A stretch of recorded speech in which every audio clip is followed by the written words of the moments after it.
Ginawa ng Panginoon itong paghahari sa iyong mga kamay. Sa kapurihan niya ang nagkakahalan sa ating kapakinabangan at sa buong sambayanan ng kanan. Ama naming lumikha, pagundangan sa pag-akyat ng anak mong mahal, ginaganap namin ang paghahayag ng may kapakumbabaan at ipagkaloob mo sa ganitong pagpapalitan ng mga kaloob mo at ng aming mga alay. Kami ay makasalo sa pagkabuhay at pag-akyat sa kalangitan sa pamamagitan ni Jesucristo kasama ng Espiritu Santo magpasawalang hanggan. Amen. Sumainyo ang Panginoon At sumainyo rin. sa Diyos sa inyong puso at diwa. Kinasa namin sa Panginoon. Pasalamatan natin ang Panginoong ating Diyos. Marapat na siya ay pasalamatan. Mga naming makapangyarihan, tunay ng marapat na ikaw ay aming pasalamatan. Kasama at kamatayan matapos na ibigin ng anak mong si Jesus na Panginoon namin. Siya ngayon umakyat sa iyong piling bilang haring dakilang sinasamba ng mga anghel. Siya ang aming tagapamagitan, nakikiusap sa iyo para sa tanan. Siya ang tagapasya sa lupa't kalangitan.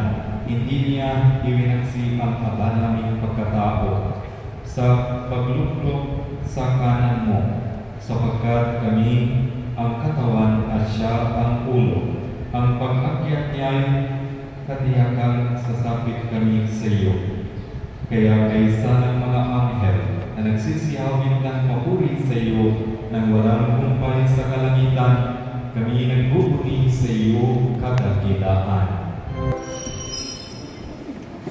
Ang naming banal, ikaw ang bukal ng tanang kabanalan, kaya sa pamamagitan ng iyong Espiritu, gawin mong banal ang mga kaloob na ito, upang para sa amin maging katawan at dugo ng aming Panginoong Jesucristo.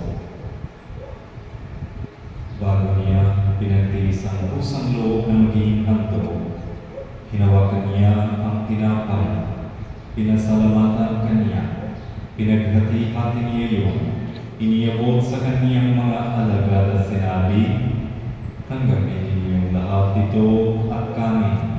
Ito ang aking katawan na ihahandog para sa inyo.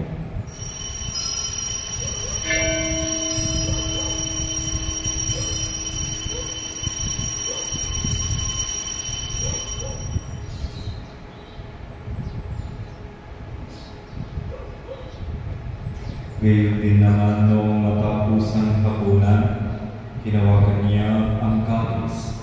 Muli kaniyang pinasalamatan. Iniabot niya ang kalis sa kaniyang mga alagad at sinabi, tanggapin ninyo lahat ito at inumin. Ito ang kalis ng aking dugo, ng bago at walang hanggang tipan. Ang aking dugo na ibubuhos para sa inyo at para sa lahat, sa ikapagpapatawad ng mga kasalanan. Gawin ninyo ito sa pag-alala sa akin.